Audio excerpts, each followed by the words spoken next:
Hello, everybody. Thank you for joining us today for this AI Force session. Before starting, let's do a quick round of introduction. My name is Omri Greenberg, and I'm the co-founder and CEO of OneView. OneView generates synthetic data for training machine learning algorithms, specifically for the geospatial domain. That basically means that we are simulating satellite, aerial, and drone imagery to do that. And I'm pleased to co-host this talk today with my dear friend, Jeff from Airbus. Jeff, can you say a few words about yourself? Yeah, hello, Omri. Hello, everyone. So my name is Jeff Faudy, and I work for Airbus Defense and Space Intelligence. I'm based in Toulouse, in the south of France. And over the last 5 years, I've worked specifically to foster the use of artificial intelligence on satellite imagery inside and outside of my organization. Nice. Thank you, Jeff. So a small note to the audience listening. So this is a recorded session and we won't have a live Q&A session after.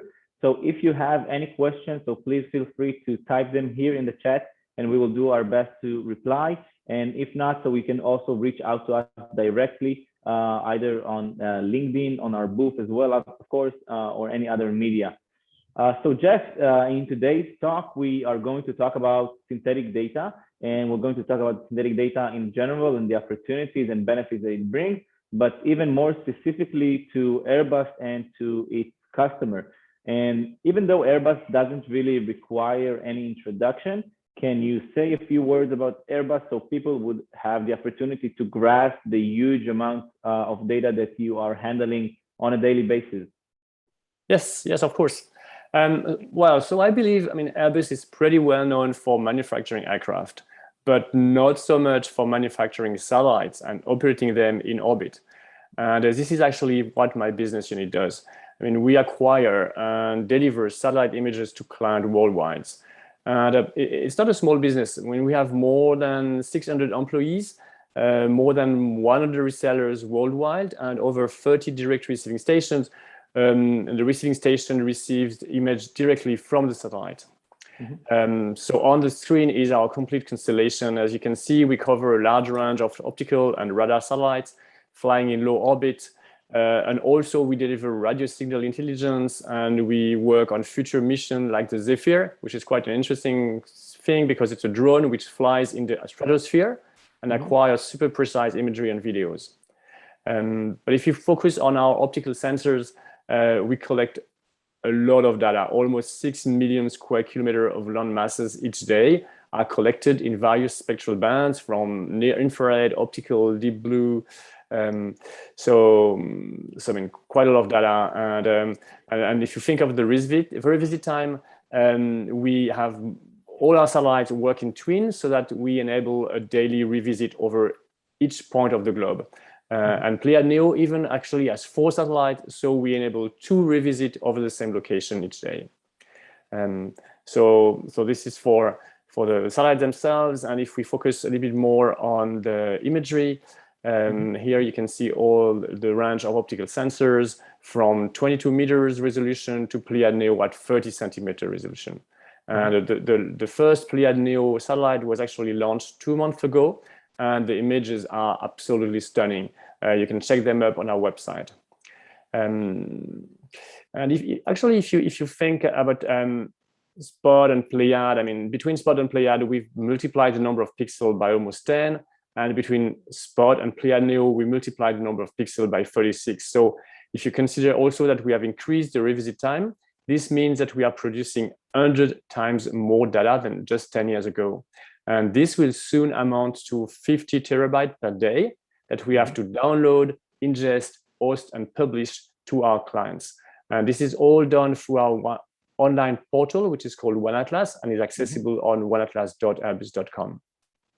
Okay, thank you, Jeff, for this great introduction about Airbus and its current and future capabilities. And for me, it's always amazing to see just how much data, as you said, that you are processing on a daily basis.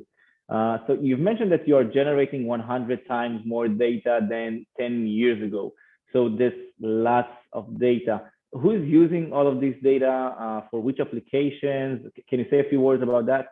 Yeah. So this is where we leave the sky and the satellites to actually dive into the real application and the all the specific verticals in which we provide our imagery, and I think that's very interesting. So you got the list on this slide, but I just want to mention a few examples. Definitely urban planners all over the world extract buildings and roads from our imagery. Utilities like a railway company detect vegetation encroachment over the lines. We can also think of retail specialists who extract the number and location of private cars in front of major shopping malls in the US. And definitely defense analysts searching for example, rare aircrafts in large crisis areas. Yeah, so basically when looking on the screen and seeing all the different industries, so you basically see that the type of data that you provide is already providing nowadays valuable insight to many applications across different sectors.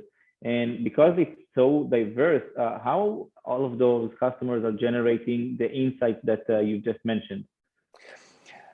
Well, so definitely in the old times, and when you were only getting one image a week, I mean, people were doing that with their own eyes and on their desktop. But now that there's so much imagery available online, our clients, our resellers, and our direct receiving station, they get too much data. And in most cases, the task they have to perform is either to count thousands and thousands of objects, or to find one specific object, which is like finding a needle in a haystack. So we believe that the only way to do this systematically and consistently is to leverage machine learning to automatically extract insights from satellite imagery. And as you know, to do this, we need machine learning neural networks, and we also need very, very large training data sets. Yeah, so I think that we are now starting to touch the pain point of the industry, which is the large training data sets, as you've mentioned.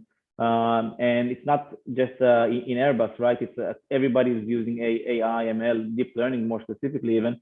So that's what they're experiencing, the pain point in how do we go about collecting those huge amounts of data? How do we go about manually annotating those huge amounts? And this is basically what we refer to as in OneView as the training data bottleneck. So can you say maybe a few words on how Airbus and Airbus's customers are facing and what kind of issues they experience when doing that process of collecting and annotating the data? Well, I mean, I don't know, I mean, of the rest of the industry, but I mean, definitely for us, it's quite a long process. So every time we want to train a new algorithm, we have to start to think of where we could find the object that we want to detect, and we have to select, I mean, hundreds of locations worldwide and acquire a lot of images on this location. And after that, we have to manually annotate each object on each images. And as you know, we're not talking about a small amount of data. We are talking about tens, if not hundreds of thousands of objects that need to be manually identified and annotated. And during this process, we are constantly reviewing and correcting annotation mistakes. It's only once that we have reached a sufficient level of quality that we go about training the model, testing it, detecting fault, and repeating the process again and again. And I would say the minimum amount of time required to complete one cycle is roughly 1 week. And on average, this cycle needs to be repeated 10 or 20 times, depending on the complexity of the use case. So we're talking basically about months to deploy an algorithm. And this is one case where you get the data and the imagery, but there are also cases where the data itself is super difficult to acquire. If for example, if we want to detect a super rare aircraft, I mean, what are the odds that we can find thousands of instances of this aircraft in our archive? Almost zero. So in some cases, we cannot even start the annotation process because we lack the relevant imagery. Yeah, so this is exactly the pain point that OneView is solving. So instead of you going and collecting and annotating the data, what we do at OneView is we resolve this training data bottleneck by quickly creating perfectly labeled data for your needs. And obviously, the value that it allows you, that it cuts the imagery collection and annotation cost dramatically. It reduces the time to go from the moment that I start till the moment that I'm getting the final data set from months to a week even. We can generate better algorithms just because we can control this entire process, and more, and I think that most importantly is we can get better algorithms, right? And this is what we all want. We want better algorithms that can be deployed faster and would cost us less. So, okay, now we've learned about the training data bottleneck and what is synthetic data. And what OneView and Airbus decided to do is to do a project to basically to see the value that synthetic data could bring. Sorry. So we decided to work on an airplane detector and classifier. So what was the purpose that Airbus had when going into this proof of concept? I mean, well, globally speaking for us, I mean, understanding how synthetic data could help us create more services and faster is a key element on how we can do it for ourselves, but also we can support our client and partners. Because every time one of our partners need to create a new detector, if they first need to identify, acquire, and download a lot of imagery, this is definitely a showstopper. And we know we need to, I mean, to drive the business, we need to drive new services to our final user based on our imagery. So we want to foster all that. Okay. And so again, the case study was around the detection and classification of aircraft. And why did Airbus chose this as a good case study? I mean, well, definitely aircraft detection is a very common use case. It's truly global. So we get imagery from all over the world. And it's also a use case on which we have pretty good experience. So we wanted to use this one. It's easy to start with if you only want to detect the aircraft, but then it gets more complex if you deep into precise identification of the aircraft. So, I mean, that was definitely the one to go detector for us. And it's also, I mean, you see that later on because we have a comprehensive in-house qualification data set. So we would be able to compare the result of synthetic data compared to real data training. Yeah, and so basically that's what we did, right? So we set up on doing this task, and we wanted to compare basically 3 different training data sets, right? So we had one which was only real images from Pleiades imagery, and that was for benchmarking purposes. So that was the real training data set. And we wanted to compare it to a 100% synthetic data that we have generated here in OneView. And in addition to that, we wanted to see what happens when we are combining between the two. And we are taking the entire amount of synthetic data that we have generated and combining it with the synthetic data, with the real data, sorry, from Airbus. And what we got was the mixed data set, that the portion was 95% synthetic data and 5% real data. To put it in numbers, so we are talking roughly on 82,000 aircraft that were synthetic and roughly another 3,000 aircraft that were real. And so this is what basically we wanted to see. So now we're getting to the exciting part of this entire talk, and this is to see the actual results that we got in this proof of concept. And I think we can learn some valuable insights when looking on the numbers right here.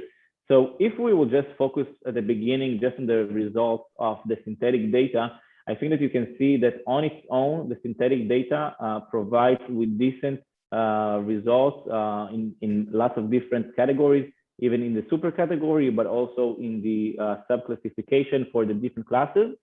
But more importantly than that, if we will look on the mix, so you can see that across the board on every task that we performed, the mixed result basically outperformed the real data that we had. And not only that, it outperformed it even by a matter of up to 20% improvement. It even helped it cross what we call as the algorithm vitality threshold. So basically, from having an algorithm which is not so good, the addition of the synthetic data made it to be an actual algorithm that can be deployed to production which is extremely valuable. And those are the results that we got internally at OneView. And Jeff, I know that you did also internal tests in Airbus. Yeah, definitely. So after your team at OneView did their own internal assessment, you provided us with a Docker container, and we were able to infer on a lot of imagery that has not been previously seen by the algorithm. And so that enables us to perform a full analysis based on a fully private qualification dataset. So on the aircraft detection, I think the state-of-the-art quality of current commercial algorithm is around 93%. And we measured a F1 score of 90% on your detector. So I must say that 90% was actually the state of the art in aircraft detection just 2 years ago. And this is only a proof of concept. So for me, it means that with a little more effort and time, we could achieve similar performances than the current detectors, which have been trained on a huge quantity of real data. So again, I mean, this has an incredible value for our users. And what I would like to ask you is, can you tell us a bit more about how you create this synthetic data? Yes, definitely. So we spoke before on the importance of having a very large, wide, diverse training data set. And the goal that we had in mind when we are creating our training, our synthetic data basically, is how can we go and create not only very large scale scene that can be, let's say, to mimic a satellite image, but also how can we do that multiple times over multiple areas, over multiple regions. And we've built an automated pipeline that allows us to do exactly that. So what we do is we start by using some open source data from OpenStreetMap, which is basically a 2D vector map that we know how to read and interpret and basically inflate to a 3D virtual domain. And that 3D virtual domain world that we are creating is basically the baseline upon which we are continuously randomizing different features, the different objects, the different weather conditions, the different sensor parameters, and so on, just to create very large and diverse, unique sets of images. But once we have done that, so it's important to understand that you want to make that as an accessible tool for the user. So we have built a platform that allows us to do exactly that. It allows the user to come to the platform, basically define all of the different parameters that he wants, that generate the data that he needs according to his use case, according to his objects, to the, let's say, the sensor that he's using, to get a better understanding on the data that he creates, just because we know how to provide with more comprehensive statistics and distributions among different parameters. And lastly, to do that in a way that it's in a iterative way, so he can quickly upgrade the results of his algorithm. And some of the parameters that we allowed the user to control is around the sensors that and how they are imaging the viewing angles, the weather conditions, the objects that they are placing, how many of them, the relationship between the objects and the environment, and many more other important features that it's important to control just to get the training data that you want and need actually. And of course, if some of the audience listening wants to get to see that over a live demo, so please feel free to reach out and we will go through all of the different aspects of our synthetic data platform. So Jeff, we are getting towards the end of the talk, and we have covered lots of different aspects. We discussed about the training data bottleneck. We discussed about synthetic data and the benefits. We saw even the results that we got on this case study that we've worked on together. What are the main conclusions that you can draw out of this research that we have did together? Well, first and overall, I mean, we are definitely happy about how well we can train an aircraft detector from synthetic imagery. Until now, we've mostly inserted simulated aircraft in real imagery. But here, we fully generate the image, and still the model is able to make sense of the real image that he has never seen. So Again, I think this is a huge potential in the future. For now, what I can say is that we will use synthetic data to increase the model accuracy, thanks to what you just mentioned before, the various type of images that we can create, the angle, the weather condition, because all of that can be simulated at training time, and we don't need to acquire many images. It will definitely help us to cut the annotation cost, so we can reduce the turnaround time for new algorithm. And finally, it will enable us to increase the performances of the algorithm in edge cases where the data is not available or difficult to collect. Yeah, and something else that I wanted to add is that we've actually worked on not an easy case study, right? And just to be able to prove that the synthetic data really performed well and outperformed real data. So for us, it's a good signal that the benefit that synthetic data could bring for multiple industries, for multiple use cases, and it's exciting to see what will happen next. And maybe along those lines, so as a machine learning practitioner, what do you see as the future of synthetic data on the industry perspective, on the Airbus perspective, Airbus customers? How do you see it? Yeah, so definitely over the, I mean, it's not a long time, but over the last 5 years, I mean, we've been building, I mean, huge training data set with real imagery. And I think that over the next few coming years, I mean, there will be a huge increase in the use of synthetic data in training algorithm. I think that, I mean, you mentioned 95% of synthetic data, and I think that will be where we will tend to go. That any AI data set will contain, I mean, 95% of synthetic data, just to produce better accuracy and make sure that the model actually behaves correctly in difficult edge cases. Yeah, okay, great. So we have reached the end of our talk. And if you would like to learn more about the case study, so you can go and download the entire white paper over this link here below. Jeff, as always, it was a pleasure. Thank you for walking us through all of this process and the work that we have done together. Thank you very much. If you have any questions, by the way, feel free to reach out either to Jeff or me over the different social media that is available, and enjoy the rest of your conference. Thank you. Thank you for inviting me. Good conference. Thank you, Jeff. Thank you.